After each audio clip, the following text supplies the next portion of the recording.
Yo, yo, yo, yo, yo. It's your boy Matrix back with another crazy episode of customer service. With a customer, it's not always right. And today we had to bring my boy G back, okay? From the West Coast to the East Coast, we brought him back. Bird Gang, we whipped them Chiefs ass, okay? I had to bring it back. I don't know if this is your first time tuning in, go check out some of the stories. They are crazy. They're wild. Some of the best stories on the show thus far. And if you think I'm lying, just check out the link. I mean, 30 Yeah, seconds. I guarantee you're gonna find it crazy. All right. Well, I'm gonna let my boy do what he do because these stories is crazy. What's up man, with you, what's brother? going on, y'all? What's going on? How you doing? Pleasure to have Another day in this blessed day, man. I appreciate you, Matrix, Mr. Matrix, right? Always making it happen. We're gonna keep it happening, man. Back in this customer service chat, bro. Let me tell you what, man. I really think that bringing this out for people to talk about is just a great thing because you never know, who you run into in the service industry and how it could change your experience within that customer service realm. You know what I'm saying? And absolutely, and and absolutely. and I'm gonna add, you know, some experiences that I've had. And I got many. If you tuned in to the last one, man, the last one was crazy. Absolutely. And let me tell you what, there's some things that you do through customer service that can really create a positive feel, and a positive environment. And there's some things that leave a stain in your life, bro. That last one was a stain for me, dude. That last one was a stain. And I'll never go back to it ever again. Like No matter any I time I left listen that to one. watch, I'm like, Wow. damn, this really happened. This is real. It So I couldn't happens, imagine being man. there. It happens, and it's crazy because you don't know what you're gonna run into until you actually run into it, you know, Very true. and you just don't know how other people can affect your day, and how if you allow it to affect your day, it can really tear you up throughout the day. Yeah. And there's some things that you just let roll off right at your shoulder. You're a business owner. You just got to let it go. You got to deal with it and try to recoup and recover, There off, you go. off some Brush the dirt bamboozle. off and keep it going. Man. But let me tell you what, man. Talk. Another experience I had, Mm-hmm. was in the service industry, and the service industry is wild, right? It's absolutely wild, man. And what I mean by service industry is, serving tables and bartending, you Okay. know, and and out here in Vegas, you really got to build like a reputation when you work in the gaming industry. And what I mean by gaming industry is a bar has machines, Okay. and there's so many machines uh, that each bar is allowed to have. They have to have a license, and Okay. uh, and let me tell you what, the type of people that come into these bars is kind of like what your surrounding is, you know. And again, let me tell you what, man, these people with money are terrible, bro.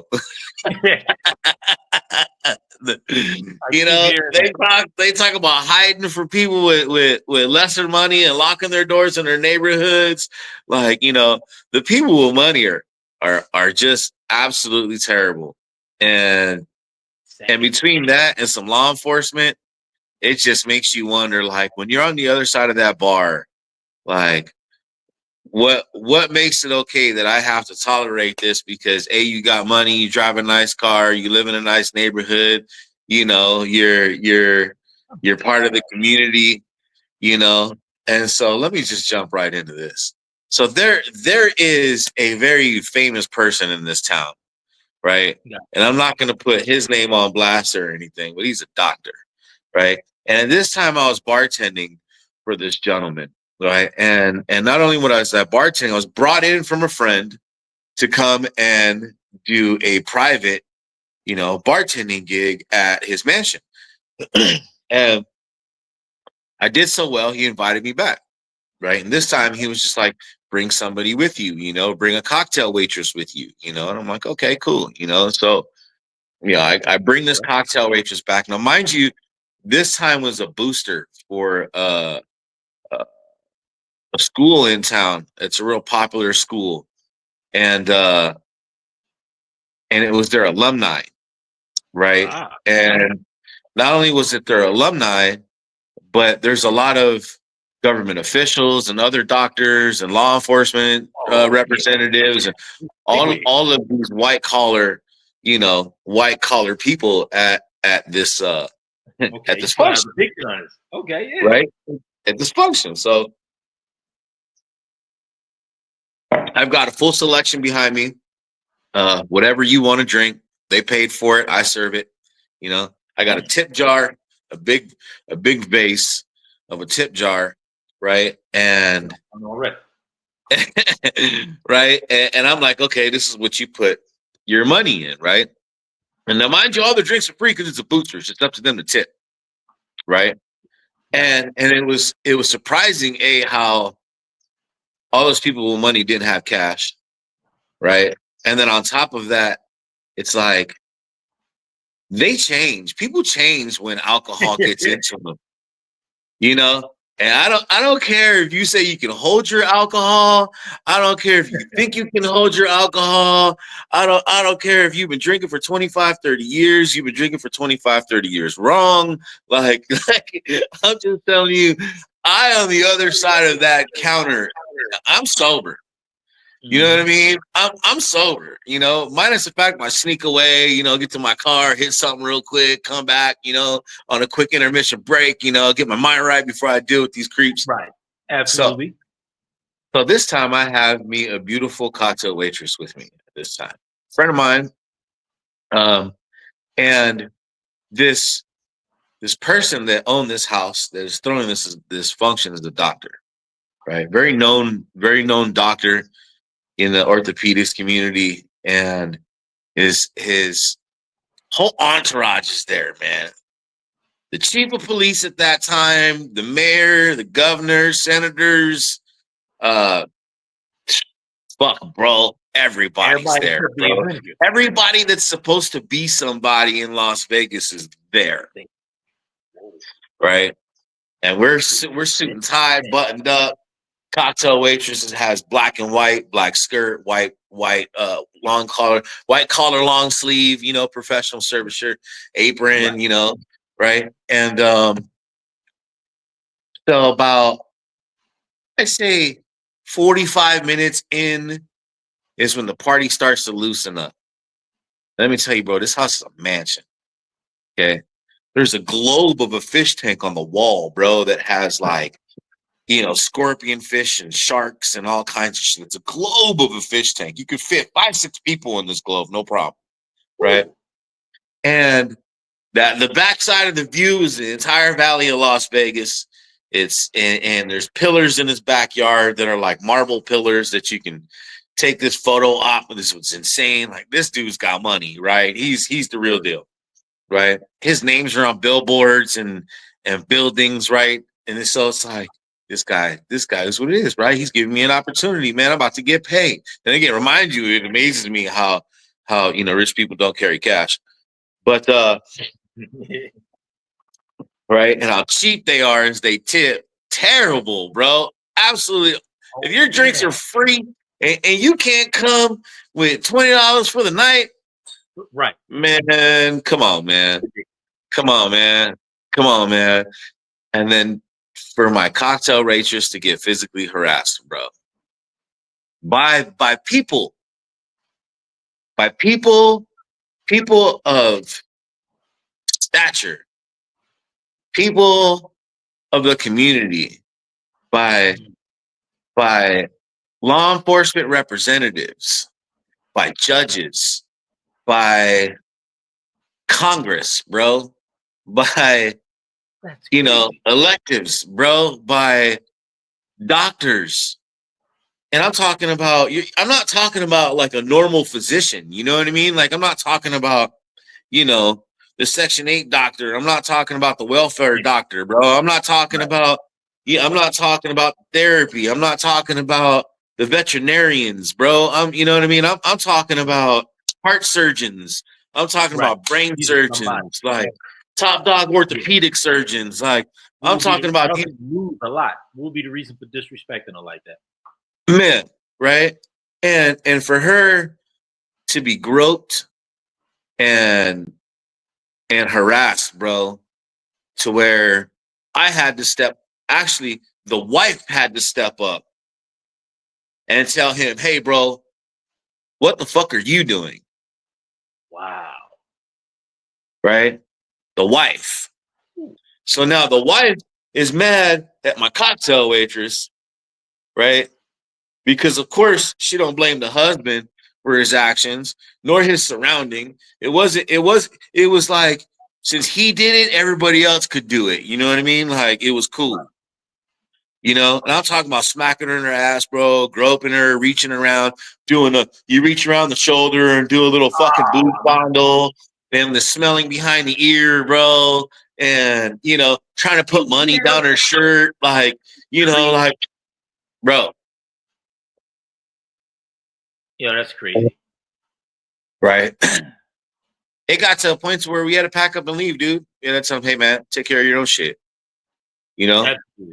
Absolutely. Like, this is, absolutely. Yeah. Because she's with you, so she's under your protection. It's time to roll. Like, man, if I don't go, I'm going to hurt one of y'all if I don't leave. So, man, time to pack up and I'm going to hurt one of y'all, but I'm going to end up going to jail because I have all these government officials here.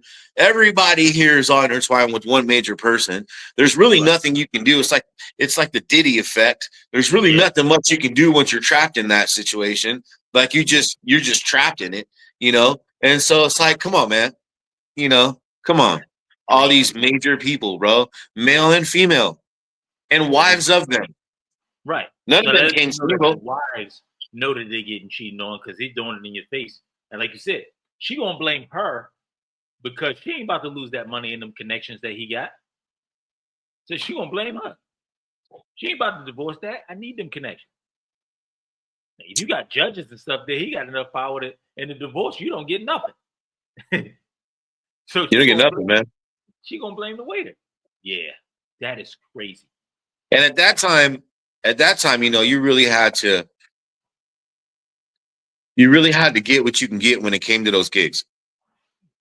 Because, here in Las Vegas, it's not what you know, it's who you know. And so that being said, it's like when you're in the customer service industry, if you don't treat that situation accordingly, you cannot know the people you need to know. And you can be pushed out of knowing the people that you need to know. And especially in the hospitality industry. It doesn't matter what part of it you're in when it comes to beverage service, food service, nightlife. Nightlife. Nightlife is wild, bro. I told you I gotta get out there, man. I gotta get out there. Nightlife is wild. I haven't been, I only hear about it. Nightlife is wild. It might be past our time though, my man. Like, I don't know. Can we go out at our age? Like, can we go out our age and like go to these nightclubs? For me, I live here. So for me, it's kind of over it. The strip isn't my thing. I work there all the time, I come out there. I'm just going one time for the experience. I am not trying to party like I'm 21. I'm gonna just be honest with you. I just want to go and be like, okay, I seen it. I lived. I experienced. Okay, good. Because like you said, too old. I don't want none of the negative crap. I don't need nobody being drunk, throwing up on me, peeing on me, wanting to fight. What the hell? I'm out. I'll be back at the airport in 2 minutes. I'm going. Get out of here. Hey, man. Hey. And it'll all happen, all of the above. Within the same hour. The stories are true, bro. It's not if, it's when. Good point. It's not how, it's who. It's coming. It's coming. Your surroundings coming. And then being in that service industry, like you gotta know too who you're gonna serve. So it's like now I can have, drunk Jimmy James walk up to my bar, swerving and swirling, talk about I got a pocket full of money and I got a platinum chain on when it's gold plated, it's like, like, come on, man. One of them. Come on.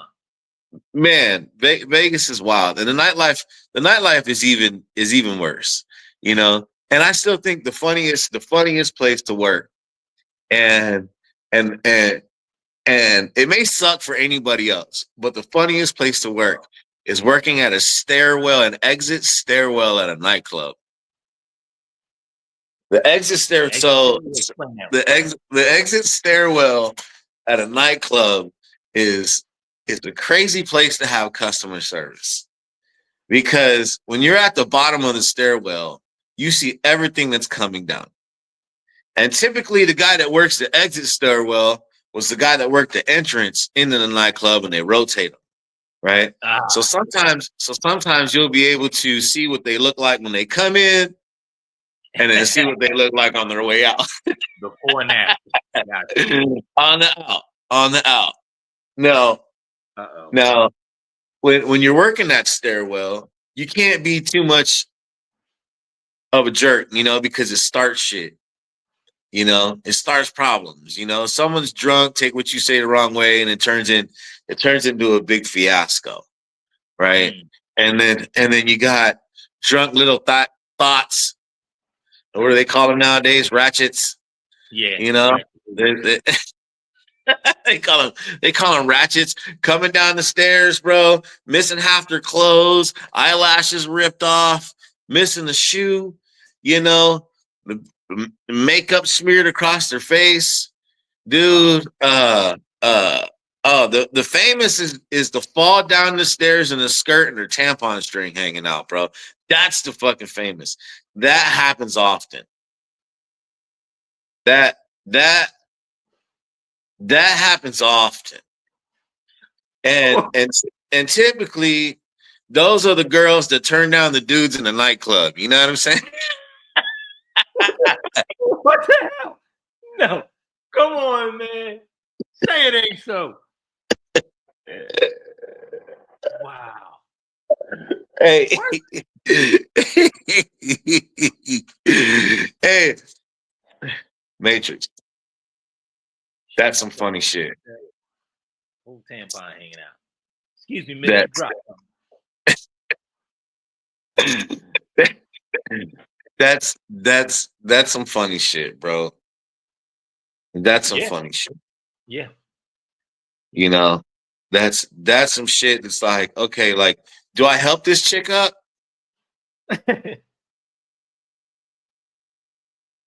Like, or like, right. You touch her. Yo, that's crazy. You're gonna have to help yourself up. Yeah. Where your girlfriend's at? Yeah. And then I get you just standing there, you ain't shit, you can't help me up. No. Nah, man. No. You ain't shit, big ass useless security guard in the stairwell. Yeah, man, I'm useless, all right. I'm not here to help you up. I'm here to make sure you leave. Exactly. That's it. I'm supporting you out. That's it. As you just, yeah, man. Rapunzel ass string hanging from your ass. If you don't get your Rapunzel rope out of my face. What? You have to deal with that. Once I see the string, the night is over. Y'all got to go. Whatever you came with, exit quickly. That way. Yes, please. Please. There's the door. I'll give you a drink to leave. Run as far away from this place as possible. Don't ever go. Man, how do you show up with shoes and leave with no shoes? Yeah, I've seen that plenty of nights. You pull up to the club, chick got them in a hand, or lost them. Where my other shoe? You lost your shoe? Okay. You were only there 2 hours. Yeah, how did you show up with shoes and leave without shoes?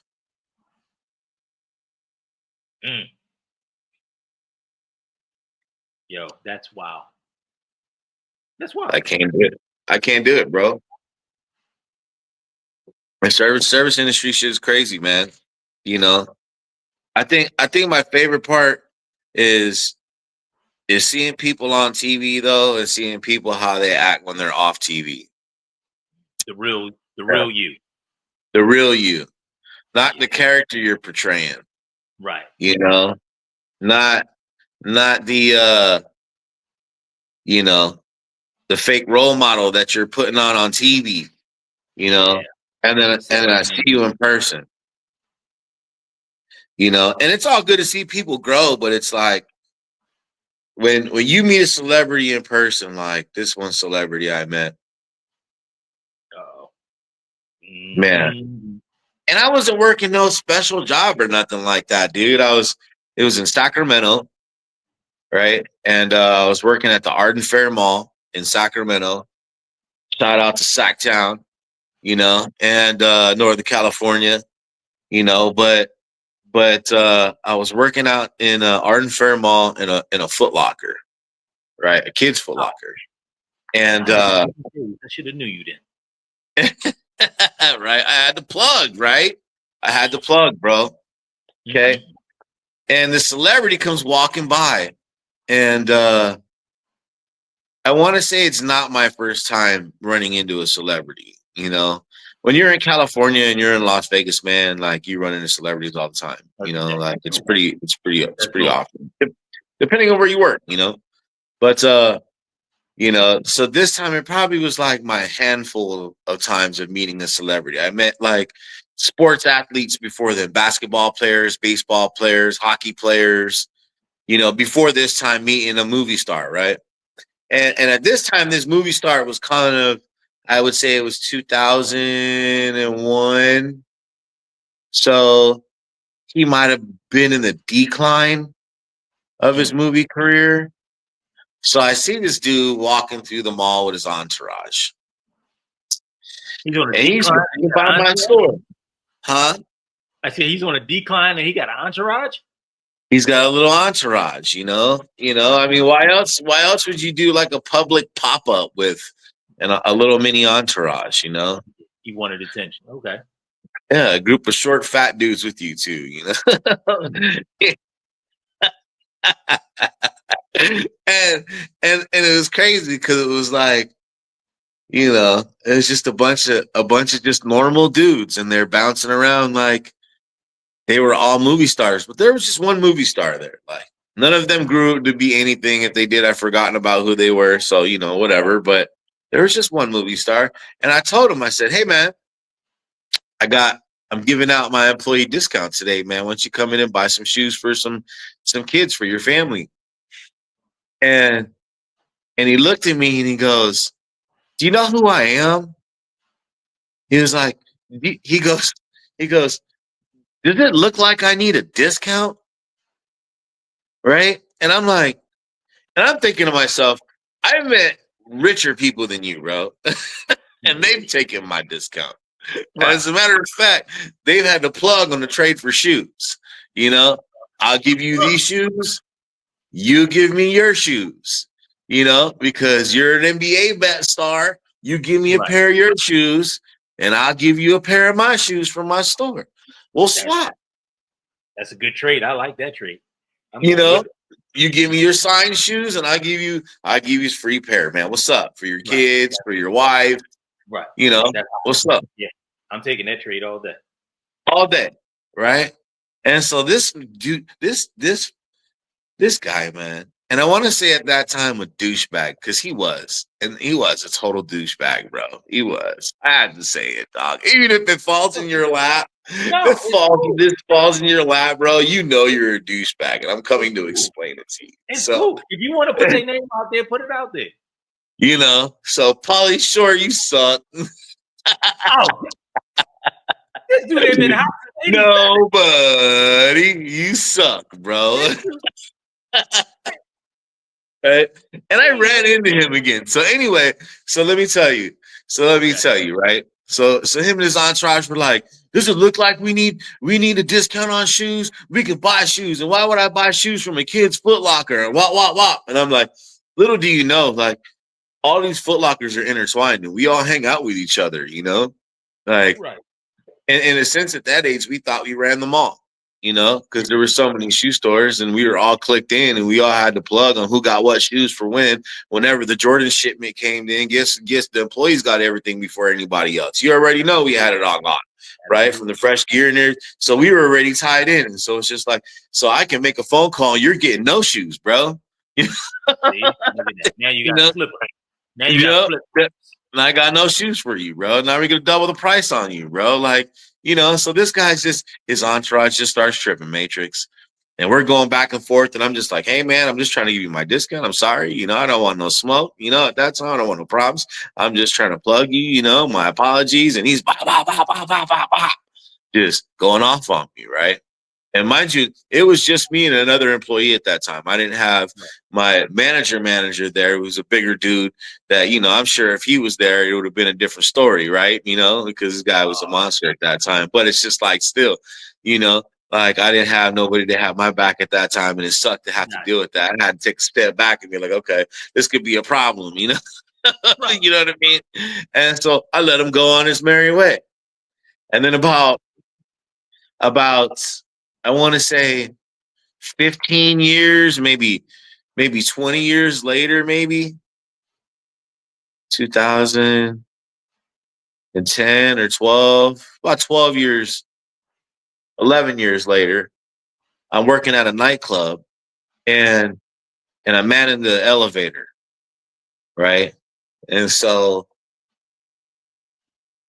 for you to get to the floor that you need to get to, I'm the only way you're going to get there. Right? You got to go through me. Yeah. You got to go through me.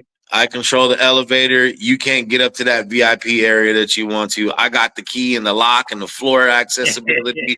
I got all of that shit, right? Like I hit radio, say this guy's not coming. Don't give a fuck who he is. That guy doesn't come up. They don't give a fuck who he is. Right? Okay. Right? So that's that, right? I'm the last filter that gets up to that room before management touches base up in this elevator, right? So in comes Pauly Shore into my elevator. Karma, baby. It goes around, comes around. Hey, man, here comes Pauly Shore, right? And I close the door. Lock it. Hey, and what? I'm 100 pounds heavier than I was then, and like he comes in and I'm like, oh, what's up, buddy? Right? Matrix.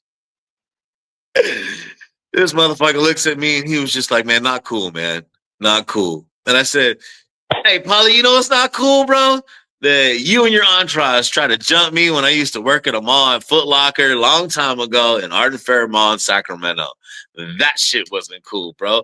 Now it's just me and you by ourselves in a fucking elevator, dog. Where are you trying to go? He was like, oh, man, I know what you're talking about. I said, yeah, you fucking do, buddy. I bet you do. Yeah, you do. You know exactly who the fuck I am, bro. And he was just like, bro, you're so much bigger than before, bro. And I'm like, hey, man, pay up or get the fuck out of my elevator, bro. And he was like, come on, man, come on. It's a customer service, motherfucker. Pay up or get the fuck out of my elevator. Damn. Yeah, bro. Let's go. Get him off here. Yes, sir. Give me that loot, bro, or you ain't going nowhere. Take the fucking stairs. He's so much bigger than me. What? See? And he's short. Yeah, he's pretty small, dude. Pauly Shore is nobody to be a tough guy, right? He's just had a little bit of fame, did a lot of coke, and that's what he said too. He's like, sorry, man, I was on so much coke back then. He goes, nah, I'm just trying to have a good time, dude. I'm just trying to have a good time. And I'm like, yeah, I was just trying to do my job. So pay up and get the fuck off my elevator, bro. And he was like, damn. He was like, damn. Karma's a bitch. Sure is, bro. What goes around comes around, doggy. Yeah, he asked for that. Fuck yeah, buddy. You shit on, man. You can't just go around shitting on people. You can't. It's not cool. You really can't. Not at all. Not especially in big towns, man. Yeah. You know, especially in big towns, you can't go around shitting on people. And you know who does that a lot out here, man? Law enforcement does that a lot out here, man. Not good. They do that a lot, and most of the time, it's in the nicer neighborhoods. So, like when they go out to bars that are, upper scale, higher end bars. Out in the outskirts of Las Vegas. And let me tell you, man, cops are the fucking worst, dude. When they're drunk, man, they're the worst ones. They're the worst ones you got to deal with, bro. Like, Had to you know, experience. rich people have entitlement, but cops have that inner anger, that they hold inside. So it's like the shit that you deal with when it comes to a cop being drunk causing a scene is different than someone with money that's drunk causing a scene. Cops push the limits. Like rich people that are entitled like Karens, you know what I'm saying? Like this, like cops are more like armed dictators and shit when they go out and they get drunk. This is my way. This is how it's gonna happen. Here's my badge. You know, and you just kind of got to fucking deal with it. But those are the worst. And I've had cops, man, that'll come in a group of 5 or 6 and take shots after shots and not eat. Most of the time, anybody else that comes in, they'll like order shots and then they'll order some food and they'll order a bunch of drinks and then and then they'll order some food and they're good. Yeah, man. They keep the flow. And cops will just pile on the alcohol tab. And then, if it turns into an issue, it turns into an issue. Now, I'm not saying all cops are like that, and I'm not saying that every group of police officers that you meet when they're out and about are like that. But I will say the ones that are like that are pretty much, it sucks, dude. It sucks. Yeah, that's not good. That's not good. You know, You're that intoxicated. You're all discombobulated, and you got a gun on you. right? You don't know what some idiot gonna do. Some of them are kids sober. So imagine you drunk with all that stuff on you, and you power struck. You know what I mean? Like not good at all. Yeah, man. So customers are not always right all the time.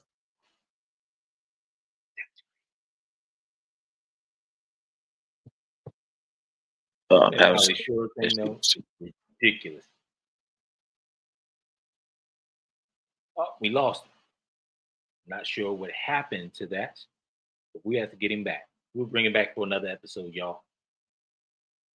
We out. Go Birds. Check, please.